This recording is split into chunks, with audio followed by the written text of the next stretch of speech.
es lo que aman los dos del cine animado? Yo amo el proceso. Yo amo trabajar con los materiales, sea papel, tinta, recortables, lo que sea. Y, y a través del material poder contar la historia. Y en ese proceso es lo que verdaderamente yo amo. En mi caso, yo amo la animación en cortometraje. Me parece que es el medio en el cual se desarrolla la mayor creatividad, la mayor libertad y el mayor coraje también de investigar técnicas narrativas. Y estoy haciendo también muchas charlas en los festivales para que esta fuerza y esta libertad se traslade también al mundo del largometraje. Porque creo que todavía los distribuidores no se han dado cuenta de que hay muchísimo público que está deseando que las formas de narrar, las estéticas del mundo del cortometraje se trasladen al mundo del largometraje. Hay demasiado, yo creo, conformismo, ¿sabes? Animación japonesa, bueno, 70 años más o menos de una estética ya consolidada, animación francesa o la americana, y en vez existen grandísimas escuelas y grandísimos autores en países como Polonia, como República Checa y bueno, y en todo el mundo, la verdad se ha dicho, que elaboran una manera de contar y unas estéticas extraordinarias en sus cortos, pero que después no tienen voz en el largometraje. Más coraje se sirve, y eso es lo que me gusta. Y en ambos casos, ¿cómo ha contribuido El sueño de la sultana a este amor? Yo creo que partíamos también de una manera de hacer muy particular, que era primeramente experimentar con el medio y a partir de ese medio, de esos materiales, e insisto mucho sobre los materiales, ver cómo se podía desarrollar la historia. Claro, dejando muy claro que también teníamos un concepto inicial y un guión inicial, pero dejándonos bastante margen para experimentar. Y yo creo que es esto también lo que aporta, ¿no? Esta libertad, este placer de que se ve la experimentación, se ve como uno anda sobre la cuerda floja a lo largo de todo el proceso, y eso también es parte de lo que creemos en un momento dado puede transmitirse al público o a la gente que hace animación. Básicamente es eso. En tu caso y el Marco. En mi caso ha sido más la parte narrativa. La sultana para mí ha sido crecer un poquito como persona y ponerme en las botas por lo que es posible de una mujer, en el sentido de ese sentimiento de alerta o de miedo que pueda tener una mujer más o menos en casi toda circunstancia, ¿no? Una cosa que los hombres no vivimos con eso. Y entonces eso me hizo pensar mucho, y muchos otros contenidos de la película, digamos, el contenido, por así decir, filosófico, es el que más me emocionó y el que más creo que me ha hecho crecer. Sí, porque ha sido años teniendo al modelo Begum Roquella Hossein, ese mundo al revés, como faro en nuestras vidas, y quieras que no, de la urgencia de la transformación de lo que tenemos que hacer en la sociedad a este respecto es como se hace cada vez más acuciante, pero sobre todo tenerlo ahí como nuestro faro, nuestra guía en esta vida de estos 10 años ha sido importante también por una transformación personal. Isabel, eres un referente del cortometraje de animación española iberoamericana. ¿Cómo decides que El sueño de la sultana es el momento de saltar al largometraje? Yo creo que no fue tampoco muy consciente. En un principio queríamos hacer un cortometraje con la propuesta de Roquella, este país de las mujeres, y que le acompañara un documental donde contábamos la historia de cómo había sido este viaje por la India en busca de las trazas de Begum Roquella y del país de las mujeres. Y después, poco a poco, fuimos conformando una peli de animación, porque nos pareció al final que la animación era mejor que el documental, pero yo creo que no fuimos demasiado conscientes hasta el momento en el cual ya estábamos solicitando una ayuda a largometraje, pero yo creo que el momento de inflexión fue cuando decidimos ya soltar amarras y es cuando nos pusimos en la producción, que entonces ya no había marcha atrás y en esos momentos nos dimos cuenta de que, bueno, que teníamos delante el Everest y ya, que no nos quedaba otra. Bueno, la escena central del Sueño de la Sultana, que era Inés haciendo talleres con mujeres, que era en torno a lo que al final se cortó y no está en la película y hicimos un corto aparte. Así que fue el momento casi de la rescisión del cordón umbilical de alguna manera, porque soltamos esa experiencia y creamos otra. Fuimos para un poquitito en una dirección más de ficción. Es curioso porque yo creo que el 99.9% de los creativos dirían, pues me tomo esta historia y hago una historia lineal, ¿no? Cuento esta de este libro, pero aquí pues es una historia en 3 partes, en 3 arcos muy distintos, pero al mismo tiempo muy complementarios.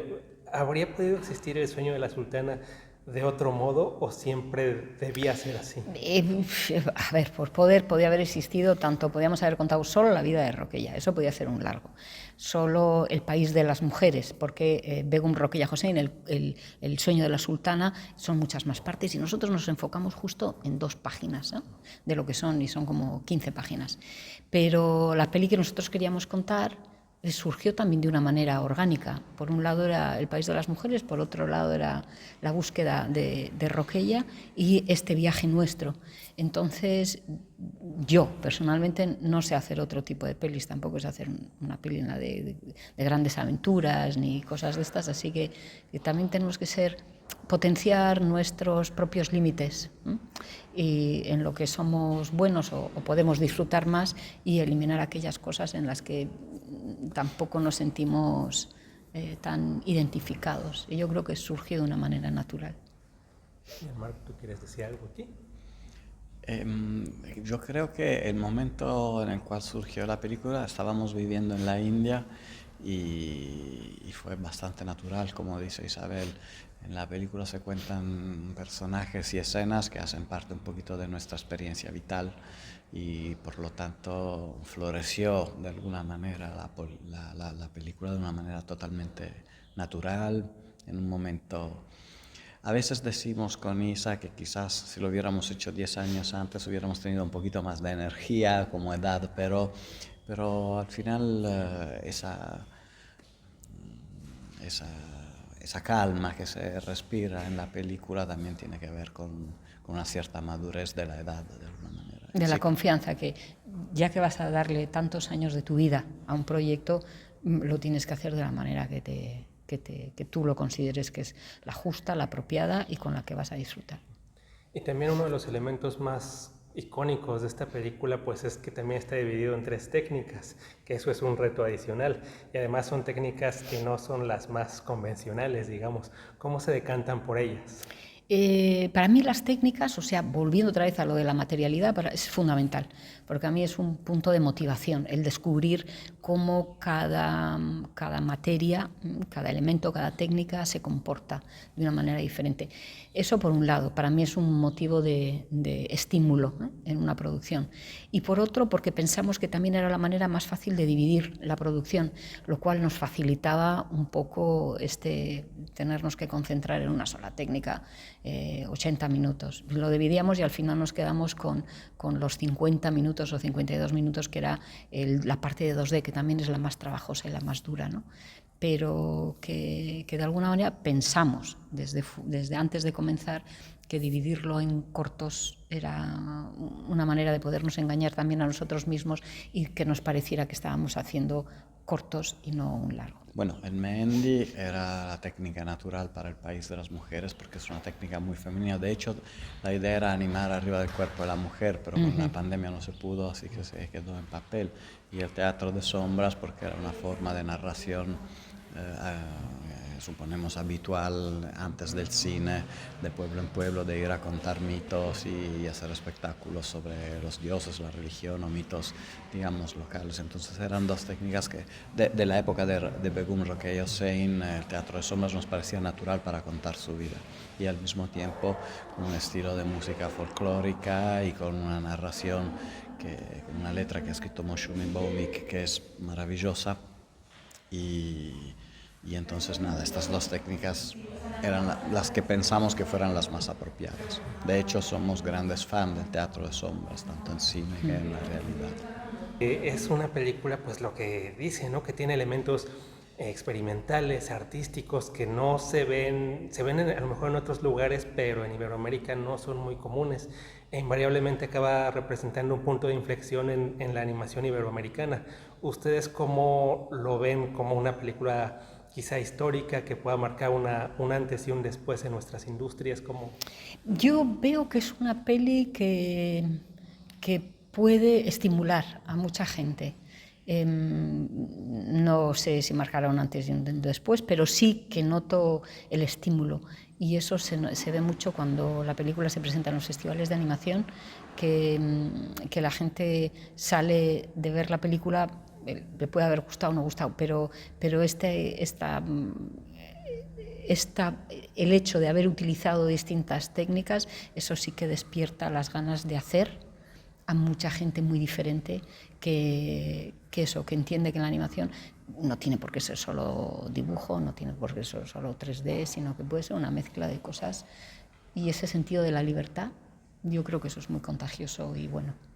Bueno, por años Isa, y esto es verdad, me decía, yo le preguntaba, ¿tú qué te esperas después, no?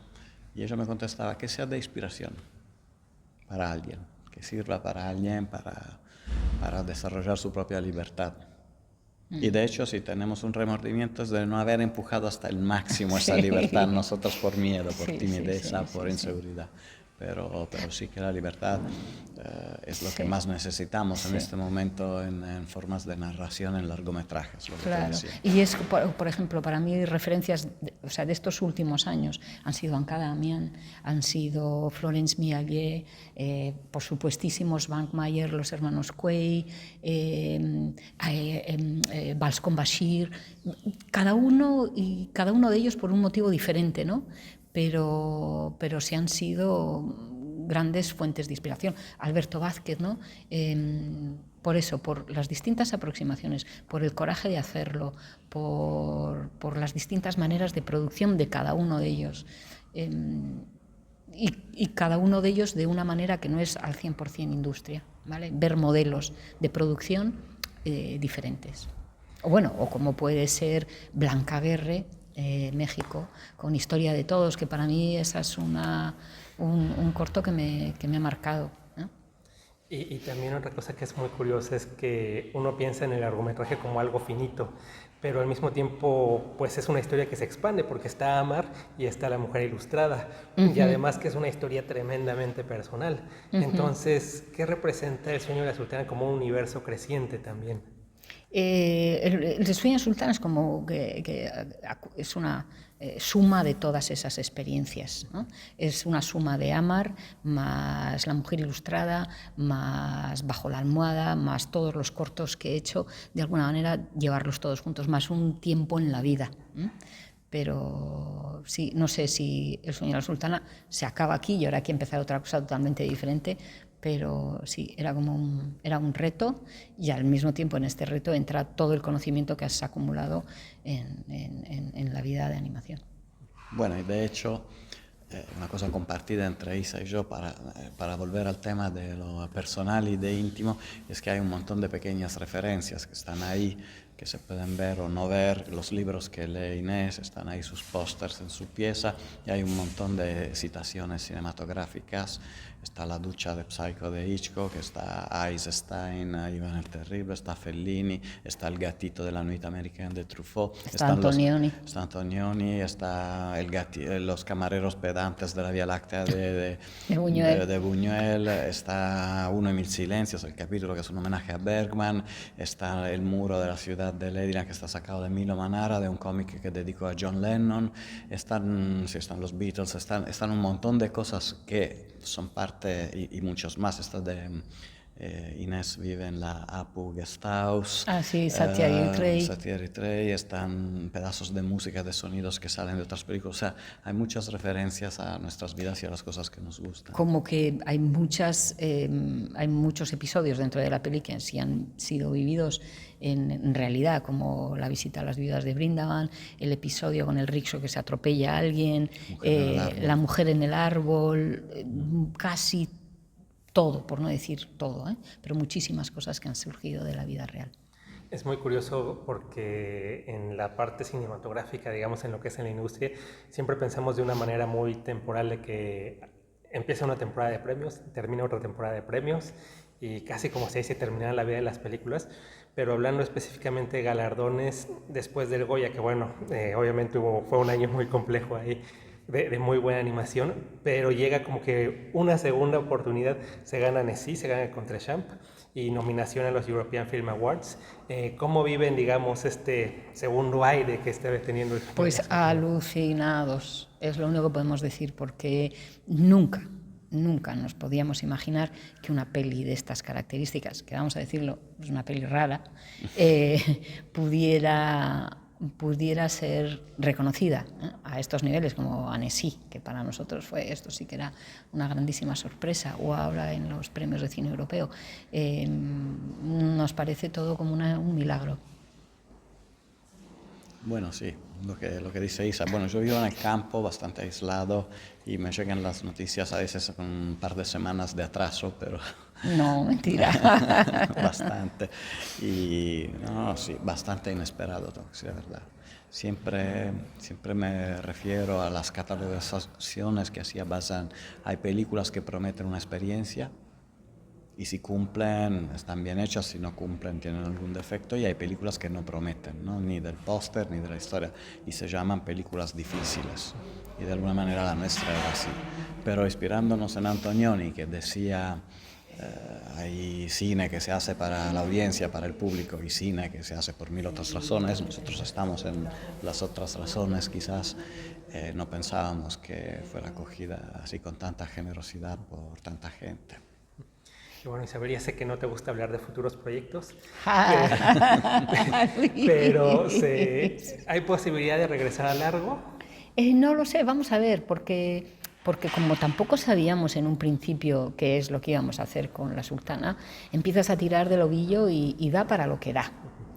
Así que vamos a dejarlo ahí. Por supuesto, hay ideas y hay cosas que estamos dándole vueltas, pero no sabemos hasta dónde pueden llegar.